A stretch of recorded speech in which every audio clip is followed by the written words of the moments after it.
Je te lâcherai pas. Je te lâcherai le jour où je trouverai mieux que toi. Tu m'entends, bébé? Regarde la caméra. Regarde la caméra, s'il te plaît. Oh, pourquoi tu fais? J'ai dit, regarde la caméra. Je te lâcherai pas. Je te lâcherai le jour que je trouverai mieux que toi. Oh, bébé. Oh, bébé. Regarde la caméra. Mais je te dis, regarde la caméra, non? Non, je te lâcherai pas. Oh, je te lâcherai pas. Oh.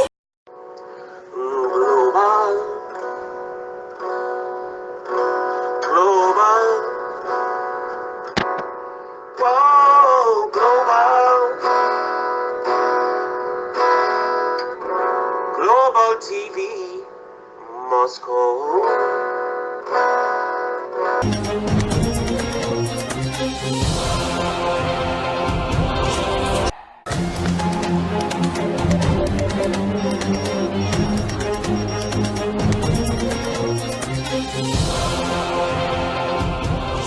Bonjour, bonsoir, ça dépend de l'heure à laquelle vous allez suivre cette émission Analyse sur le net. Yalelo.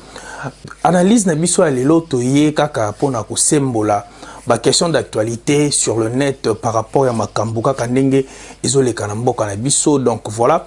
Ngai ezali trésor Kachina Navandara na Moscou. Tozo mettre précisément na Moscou, na capitale ya Russie. Donc voilà pour nous côté vraiment na vif sujet Nabiso Yalelo Tokolobela Kaka hérité Watanabe Oyo. Tobana kozela mi-ange, mi-démon, lelo, asali biso maman na surprise, abimiseli biso film moko, moye tolo bango, na ba etande ki ezalité parce que ça li pasi pe mawa. Yango nde to komeka ko développer vraiment ma solo wana lelo awa na plateau na biso ya Global Télévision Moscou. Donc ça li vraiment pasi pe mawa. Mais to rappeler pe na ba imboka de partout ba comprendre que héritier Watanabe azali héritier Watanabe azali vraiment babengaka ambassadeur suprême de la paix. Mais to éviter ambassadeur suprême wana de la paix, to éviter tina yango nini oyo vraiment ensemble to éviter tina nango te oyo ensemble européen et pesa et titre wana ya munene bongo. Mais tozomona vraiment œuvre moko tezola kisaki azali vraiment ambassadeur suprême de la paix. Donc voilà, yango moni na tranche na biso alelo tito yebo etoye parce que tozwa ki vraiment ba réaction ya ba congolais de partout yango tolobaki ete ba réaction na toko ki sango bino awa na tranche lelo ba voice ta bango ezali awa ebele yango lelo tolobaki ete toko ya poto solo la makambo es parce que sali pasipe na soni parce que ndeko mwasi wana pe soit disant azali marié mais lelo to ena nu kolobela nanu héritier wazali artiste munene to tchena nu ndeko mwasi entre parenthèses to ko ya pe na masolo ya ndeko mwasi mais lelo to ena toloba grandeur ya artiste na biso na kombo ya héritier Watanabe. Donc esali vraiment pasi mingi parce que ça na ba titre ya minene oyo aza nango titre ya ambassadeur ozali représentant so yo représentation na yo eza ya nini ndeko na biso héritier Watanabe biso to sala analyse to ko ba point fort oyo ya makambo nyonso to elekaki wana mais point fort moko o ngai na remarkaki na vidéo wana ezalaki tangu ye azosala ba déclaration abosani ki azali marié na lolote mais azosala déclaration ya bolingo na mwasi mususu esali vraiment pasi mais tokoluka to yeba nanu pourquoi ndeko na biso ya mobali asala eloko mwa bongo. Est-ce que akana mwana mwasi wana te toyebi te? Est-ce que mwasi wana azaki na ba compte rendre na héritier te toyebi te? Mais biso tokosala analyse to menga ko landela to yeba si réellement il y avait un petit problème na mwana mwasi wana parce que tozui ba voice et puis tozana voice mwana mwasi azolela ke andimaki te ke héritier ko kosala ebongo mais c'est que mwasi wana vraiment azali kaka bula ndenge bato tout bazoloba. Donc biso pe to éviter kasi esali pasi parce que komona héritier o ya kolisi bana komona ba buzoba ya bongo to éviter bana na biso si ba koli bana ba komi côté internet soki amoni mutakala ya papa bongo to éviter bozo linga kosala nini na mitu ya bana na bino ba artiste ya mboka na biso bosali biso vraiment pasi mingi toki soni na koka soni parce que biso tozalaka mingi na ba communauté ya ba mboka mususu lokwa ba Nigeria ba ba Camerounais, ba Ivoiriens, ba landela makam na biso mo trop. Ndeko moko vraiment ya Camerounais abenga kinga na pesi mbote côté azali. Et ça li passe mingi mais trop que c'est nous nous. Trop que c'est nous ba voice et puis to rozonga to analyser ensemble na bino.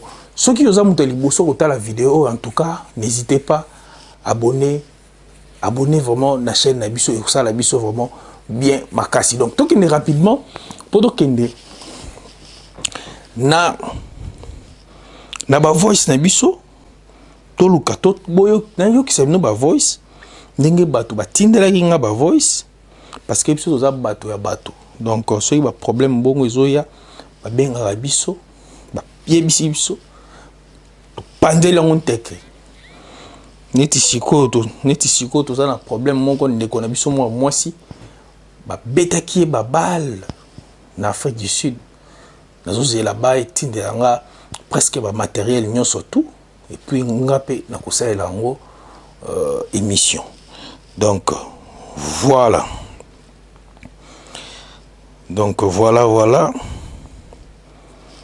tout le katozo na nous to me kozana nos première voice to ka voice ya madame oyo atindaki asali fomu tunangai omoni ndeza wana ya za plein penza ya studio bimisani baoluka ba déstabiliser pour les rebima bona mamo lift eza a humilier famille wana pour les ka mamo lift propre na bima abala fi wana o baola la héritier basanda ko na Belgique omoni ba vidéo bimaki yo abotola baby mobile yo boy kasi fi ngo yo wana.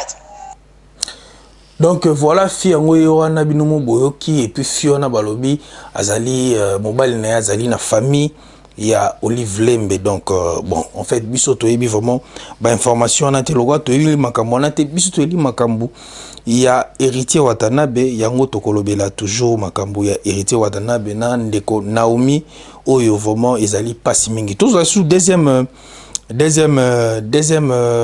voice to décoller.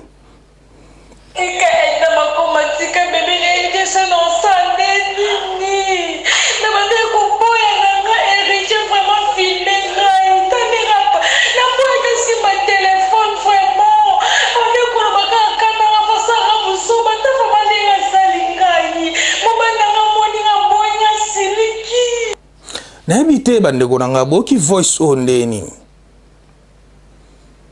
Donc azali ko pekisa ya simba téléphone te mais asali boye pona nini.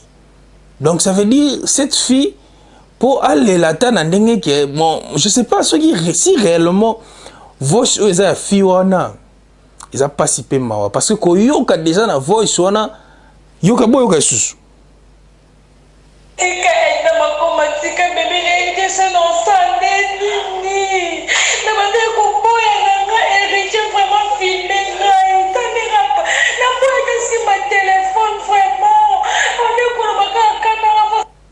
Aboyaki asimba téléphone, aboyaki filmer donc azalaki consciente ya makambo nyonso surtout o abanda ko sala. Donc cette fille tolobake azali na ye bula. Donc tolobaza na ye mwasi ya libanda. Donc voilà, tokangi parenthèse wana mona mwasi wana tolega siko na troisième voice na biso. Mais loko ngo pele suka eza mama na loko suka nager putain. Ah mais oui, hein, héritier sans esprit, il lobela. Ah moi là moi Swahili be buluba. Omoni ndeko lobi en tout cas héritier sans esprit binomo boyo kiango oyo nani. Héritier za makasi na okabasida bosani wande ka kabola sida na ye. A suna force te komaka basala sala abora na ye sida zobatu. Donc voilà, on a ba voice kaka batundenge ba réagisaki donc il s'allait vraiment pas si mingi tous op susu. Ba misa Congo ba sans esprit na degré moko de rosa na idée te ba bêtise yum de kolisi ora bana ba koli déjà bo donc comme mankara wera pa ba esprit moins na bloa bo salité makasi bêtise. Donc voilà, on est là qui ba réaction ya ba voice ya bandeko ba congolais oyo vraiment ba monaki ndeko eloko asali en tout cas bato mosusu balobi eza sans esprit, bato mosusu balobi eza envoûtement, donc toyebi te. Mais nakoyoka bato tu nde bayoki toyoka mutu moko ayobimisa video moko boye ya koloba ke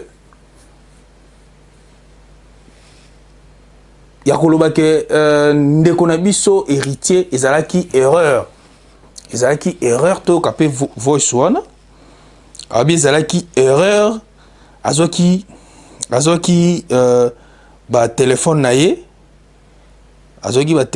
ye soi-disant apesaki yango technicien moko nde technicien wana asali que a publié biloko wana toyoka pe su ndeko. Salut les amis, c'est juste pour vous expliquer ce qui s'est passé à propos d'Héritier. Héritier a eu un téléphone mibale, azena iPhone X, a sombi iPhone 11 et demi mikolo, a PC électronicien. Tant la PC électronicien a transféré ma donnée vers l'ancien téléphone, vers le nouveau téléphone, électronicien a eu ma vidéo intime, yango a publié. Il va mal. Je viens de parler avec Azo regretté Makassi. Oui, c'est vrai que Banda le barman me belé sur ye et où tu sais il est vraiment désolé, je viens de le parler, il est vraiment dépressif, il est vraiment désolé à s'excuser au nom de Yabassini, on sera s'excuser au nom de Yabatuni sur une vidéo pour excuser. Bon, tu as dit que les garçons ne délire, peut-être que ça sextape filmé, peut-être encore un moment intime, au coca kobimati, mais elle est là. Électronicien mutasali mabe azu téléphone X na ye azoki iPhone X na ye pour transférer na iPhone 11 et demi sika nzoka ayibi ba vidéo ya wata ozaki intime na kati wata boyebi bien akoka ko sala monter donc il présente des excuses, il va mal na mito, il est vraiment dépressif, aza vraiment bien c'est beau, excusez yenga na présenter na sengi excuse pour na ye. Voilà, il va se répéter c'était la première et dernière fois. Voilà, Oya Makambaboye. Avant, ils ont mis Basozi, mais Oyo, Awangani Tekezaye, Awangani Tekezaye, mais problème est que, comment dirais-je, technicien Bassani Mabé. C'est pas la première fois que Makamboye comme à Congo parce que Babino va couper sa téléphone à Bino, pas technicien. Technicien Congo, comment on peut se téléphone? Okindeko ndenge à défendre Mutunae. Alobi ke asomaki iPhone X azana iPhone X mais asomaki iPhone 11 le tout dernier oyote kobima donc akendaki ko pesa yango technicien pour technicien a changer ba données wana atindango na iPhone ya sika. D'abord na point wana toloba ke non ndeko nanga soko la émission oyo wa mutema wa bebe okosate na ndenga vitesse makambo ne to kendelela. En plus iPhone des awana azakana système ka moko ya ID. Héritier kendara poto avana na poto ayebi makambo ba téléphone très bien. iPhone wana soki ndenge soi-disant yo lobi que ayaki ko ba changer les sensité. Pourquoi? Na iPhone ezakana système ka moko ya ID. Le même ID, si tu achètes un nouveau téléphone, tu peux directement changer ça par rapport à ID na yo. Ozuka ID wana na OS téléphone à sika. ID c'est quoi? C'est ton email. Et puis mot de passe c'est tout. Ton email et mot de passe ndé yangwana yo okene na pas technicien et pas électronicien et na sensité. Orozora okoti obakisika ozuka même téléphone na ozuka otalika kuna email na ngeza nini héritier kabea soki nani arrobase soki kingani ozongo koti simo de passe nanga ezana etiana 1 2 3 papa beti pas okoti mbamoko directement ba donner na yo et qui na téléphone asika. C'est simple. Mais toi tu veux maintenant on va prendre biso nini ndeko nanga. Donc d'abord c'est faux et archi faux.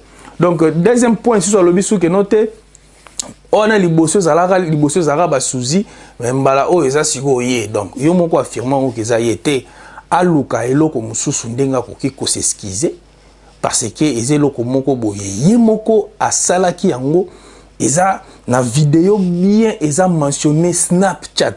Donc aye moko snapaki na vidéo wana. Donc c'est simple. Ndeko nanga ba miki bazate toyebi makambo onde kendaka. Donc ndeko asala erreur, il fallait pas ça le loko asali wana. Donc siko famille à mona mwasi wana so ba porter plainte azana 100% ya bako kangaye. parce que ndaza na sali o asali akosala en prison et puis a dédommagé moi si wana loko ayazara ne boss life. Je pense que pour lui de maramona mikie ya bambongo a olongola ne yango, mais eza soni parce que d'abord yemoka mibengaka musicien présidentiel. Si autant au président de la République à mon elo a bongo yo soi-disant musicien présidentiel directement bon déclassé on dékonanga. Et puis surtout quel sous yo sous wana sous ambassadeur suprême de la paix. Ambassadeur suprême de la paix. Obi titre on a ndenge zali ndezo pesé. Mais oyo kisi batu maman na soni ndekonanga vraiment. Ça fait trop mal. Na âge na yo uzana bana mwana no mwasi azokola déjà.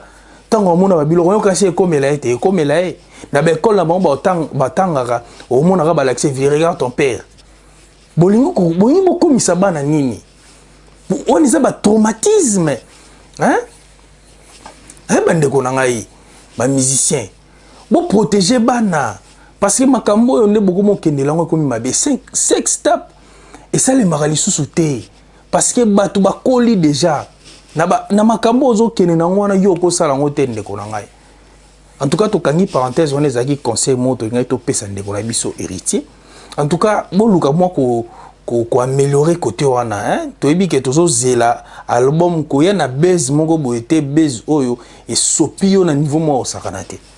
Donc en tout cas ngai conseil moko na pesa et puis message mo na pesa na ba journaliste nyo surtout ce beaucoup tani na e bozu en interview bo tout na e loko nini etindie asa lelo kwa bongo ezanini envoûtement to ndenge nini. En tout cas ce beaucoup tani na e ba musicien ba journaliste plutôt bo tout na ndeko na biso eloko nini etindie asa lelo kwa bongo fala kata mutu ndenge fali alobaki kata mutu donc mona na te batu bacha ba calcul ebele baluka bayeba te za yete mais yo tiki na mutu et puis eloko soit grave ozo sala na ba déclaration à bolingo nande kona biso en sous le zolo le fantomas ça c'est les onko na ndule bani mo rap bani total en sous to seka mo muke total. Je te lâcherai pas. Je te lâcherai le jour où je trouverai mieux que toi. Tu m'entends bébé? Regarde la caméra. Regarde la caméra s'il te plaît. Oh pourquoi tu fais? Pourquoi tu fais? J'ai dit regarde la caméra. Je te lâcherai pas. Je te lâcherai le jour que je trouverai mieux que toi. Oh bébé. Oh bébé. Regarde la caméra. Mais je veux dire regarde la caméra non. Non, je te lâcherai pas. Oh, je te lâcherai pas. Oh. Donc voilà, on est de retour sur notre plateau de Global Télévision Moscou. En tout cas, ça fait vraiment trop mal. Yakolanda Babilo kwa bongo, to éviter bozo édiquer batu na nini. Hein? Yomo lobi donc musique intelligente. Donc musique intelligente yango ndeo pesi biso. En tout cas, ça fait vraiment trop mal. Il faut essayer un peu de changer côté on en tout cas et ça n'est pas si mais biso le roi tout ça on a média, on est toujours là, tout ça au milieu. Tokoluka toujours to meka ko orienté mo makambo on a bandenge moko vraiment ya malamu mais to sengi vraiment batunyo surtout dans la mois calme donc ils a ba erreur mo ekotaka et cause à la erreur ya téléphone parce que moni ba téléphone o isa trop na ba tactile moko nisi ba oyo et puis misiko yo bossa na boyo chakiem sous filmant qui on a boule que après au supprimer ngo mais au bossa ni ça peut tout côté mo ta et puis mission ba mokuna donc bolimbisa e kaka ndenge ndeko na biso asengele pardon nous aussi to sengele pardon ba maman nyostu bochele na se donc bo meko chele na se aza mutu to za na berere mais yo pende berere na le qui trop troisième erreur o eza sur erreur te et comme habitude ndeko na ngai hein mais on est ensemble là, on n'arrêtera pas yako toujours yako soutenir bino na ba moment moko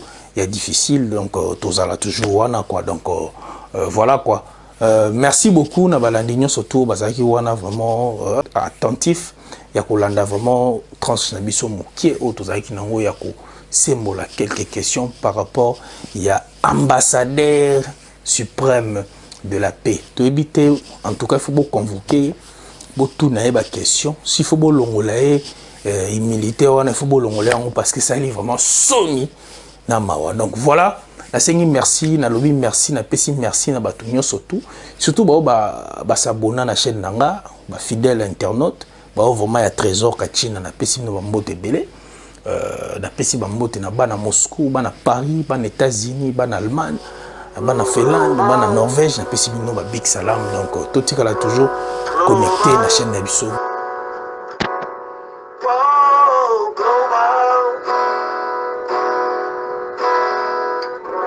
Global TV, Moscow.